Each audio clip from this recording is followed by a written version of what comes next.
5 ans de chansons à succès, 250 000 francs à gagner, c'est Succès Fou.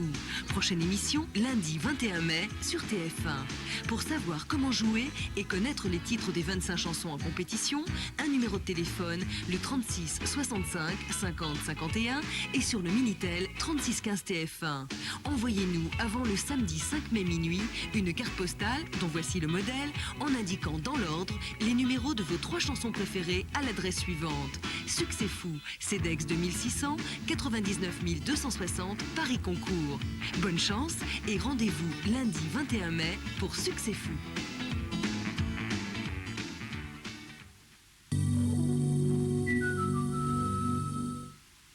Laisse-moi t'aimer. Un grand moment d'amour. Un instant d'émotion. À travers le temps, l'écho des souvenirs. Mike Brand, 15e anniversaire, tous ses plus grands titres enfin réunis.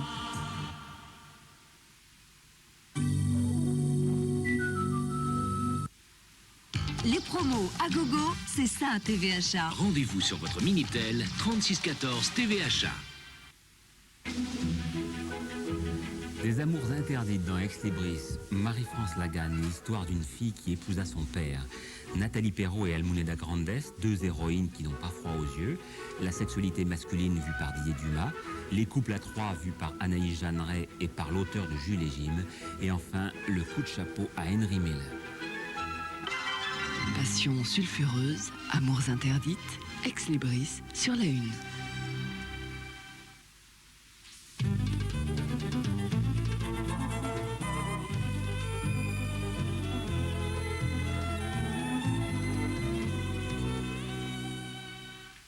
Bonjour, c'est encore la chaleur et le soleil qui nous attendent aujourd'hui. Pourquoi? À cause de l'anticyclone. Regardez comme on le voit bien cet anticyclone. Vous voyez ces nuages? Regardez, ça va se mettre en marche. Voilà, ça tourne dans ce sens-là, dans le sens des aiguilles d'une montre. Et vous le savez maintenant, dans l'hémisphère nord, quand ça tourne dans ce sens-là, c'est qu'il s'agit de hautes pressions qui sont ici centrées sur l'Europe du Nord, qui protège les îles britanniques, la Scandinavie, l'Allemagne et surtout notre pays, la France. Les nuages arrivent un petit peu à revenir ici par l'est. Instabilité aussi sur l'Espagne, mais qui n'arrivera pas à franchir les Pyrénées. Voici donc le temps prévu par Météo France pour ce matin. Grand soleil pour tout le monde. Quelques nus par-ci, par-là, surtout sur le sud du pays. Mais cette chaleur laisse présager l'orage. Eh bien, les orages, ils vont arriver par l'est, plutôt demain d'ailleurs. Mais dès ce soir, en fin de journée, on pourrait entendre le tonnerre sur les Alpes et puis en toute fin de journée sur le Massif central. On peut aussi avoir un orage isolé sur les Pyrénées. Sinon, le vent de nord-est va chasser toutes les nues sur le nord du pays. On pourrait en avoir ici vers l'est et vers les côtes méditerranéennes. Les températures, ce matin, on pulvérise tous les records. Même à Clermont-Ferrand, avec ce minimum 10 degrés, maximum pour Paris, vous avez bien lu, 18 degrés. Regardez ce qui nous attend cet après-midi. Ah, cette douceur du Cotentin, comme ils sont heureux d'avoir 22 degrés. Ainsi qu'à Nice et à Ajaccio, 23 degrés. Très joli aussi sur le sud-est. Mais on attend 28 au moins à Paris, 28 au moins à Rennes, ainsi qu'à Nantes. Et on va battre tous les records sans doute à Bordeaux. On va peut-être même en Bretagne, je vous ai mis ici 28 degrés, mais on pourrait même atteindre dans certains endroits 30 degrés. Ce n'est pas une très bonne nouvelle pour l'agriculture. Néanmoins, profitez bien de cette journée et de son soleil. Je vous retrouve demain. Au revoir. C'est parce que les produits Décathlon résistent au temps qu'il fait qu'ils résistent au temps qui passe. Éclatante, au théâtre comme au cinéma, la blonde comédienne Marie-Christine Barrault pour un avis de recherche tout charme.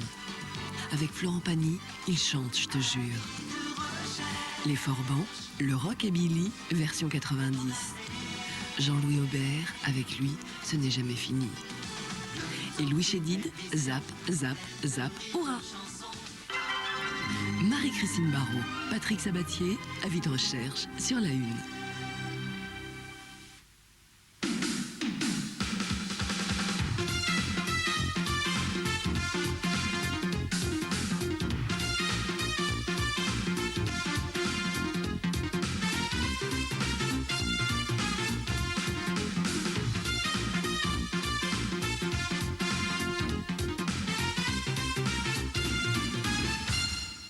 Chers amis, bonjour, bonne journée, bonjour Maryse. Bonne journée Pierre, bonne journée à tous.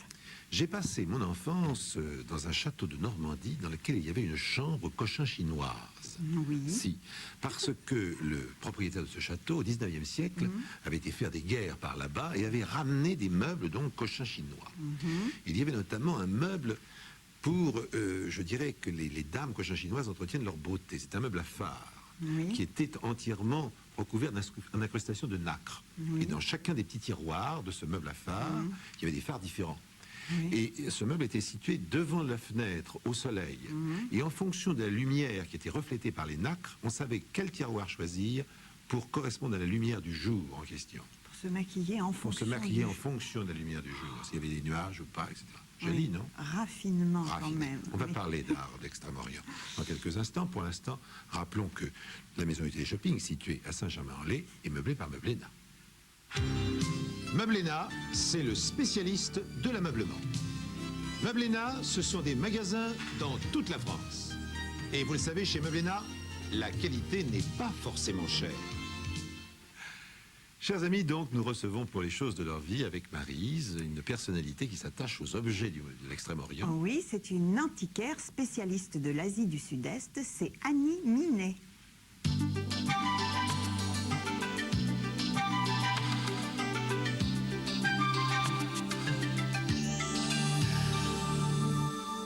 Annie Minet, bonjour. Bonjour. Alors, d'où vous vient d'abord la passion des objets de l'Extrême-Orient, et plus particulièrement de l'Asie du Sud-Est? Ça m'est venu très petite, j'étais très attirée par l'Asie, pour quelle raison je ne sais pas, je ne connais pas vraiment l'origine, ça m'est venu comme ça tout naturellement. Et puis il y a une quinzaine d'années, j'ai pas résisté, j'ai plongé. J'avais commencé déjà à collectionner, à acheter un petit peu chez les antiquaires justement. Et puis j'en ai fait ma profession, parce que je trouvais que c'était un moyen merveilleux de collectionner encore plus.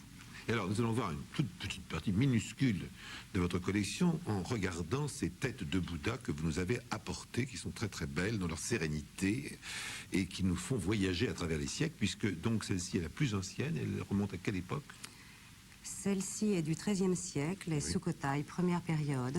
Oui, c'est du bronze? C'est un bronze à patine verte, très jolie patine verte, recherchée particulièrement justement par les collectionneurs. Et la technique du bronzier de l'époque, c'était C'est la cire perdue. C'est la cire perdue, c'est ça. C'est pourquoi à l'intérieur, il y a une sorte d'amalgame bizarre. Tout à fait. Voilà.